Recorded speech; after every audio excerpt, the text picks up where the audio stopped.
అసలు అలాంటి నెయ్యి ప్రపంచంలో ఎక్కడా దొరకదు. అలాంటి నెయ్యిని మీరు తిరుమల శ్రీవారికి సప్లై చేశారు. బాగానే ఉంది. సరే, ఇంత రాద్ధాంతం జరుగుతుంది కదా. ఈ ఫిబ్రవరి 11న మీ 11 మంది ఎమ్మెల్యేలతో అసెంబ్లీకి రండి, చర్చిద్దాం అని టీడీపీ ఇప్పుడు వైసీపీకి బహిరంగ సవాల్ విసురుతుంది. నిజంగా వైసీపీ దీన్ని యాక్సెప్ట్ చేసిద్దా లేదో కూడా మీరు నాకు మస్ట్ కామెంట్ చేయండి. సో దీనికి సంబంధించి వాస్తవాలన్నింటినీ ముసుగేసి తప్పుడు ప్రచారం చేస్తున్నారు. సో అసలు వైసీపీ హయాంలో తిరుమలకు సరఫరా చేసింది నెయ్యే కాదని, 100కి 100 పాళ్ళు రసాయన మిశ్రమం అని స్పష్టంగా ఉంది ఎన్డీఆర్ఐ ఎన్డీడీబీ రిపోర్ట్లు. కానీ వైసీపీ ఏం మాట్లాడుద్ది, లేదు అసలు దాంట్లో యానిమల్ ఫెట్ కలవలేదు కదా, మరి అలాంటప్పుడు మీరు ఎలా అంటారు అని పిచ్చి పిచ్చి మాటలు మాట్లాడుతుంది అనమాట.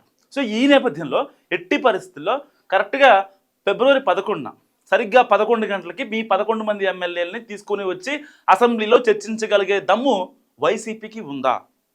ప్రతిపక్ష హోదా లేదు, మేము రాము, ఇలాంటి టైంపాస్ ముచ్చట్లు చెప్పకుండా జగన్మోహన్ రెడ్డి గారు మొన్న అన్నారనమాట. అంతకుముందేమో ఎలక్షన్స్ అప్పుడేమో ఆర్థికంగా అంతంత మాత్రమే అని చెప్పి ప్రతి ఎమ్మెల్యేని ప్రతి మాజీ మంత్రిని పొగిడిన జగన్మోహన్ రెడ్డి గారు మొన్న నేషనల్ మీడియా రిపోర్టర్ ఒక ఆవిడ అడిగిందనమాట, మరి మీ ఎమ్మెల్యేలు ఏమో అసెంబ్లీకి వెళ్లకుండా డబ్బులు తీసుకుంటున్నారు కదా, ఇప్పుడు వెళ్తే ఎంతో కొంత వస్తాయి కదా అని చెప్పి మాట్లాడితే, మా ఎమ్మెల్యేలకి ఏం కర్మ, మా ఎమ్మెల్యేలకి అంత కర్మ లేదు, వాళ్ళందరూ వెల్ సెటిల్డ్ అని చెప్పారు.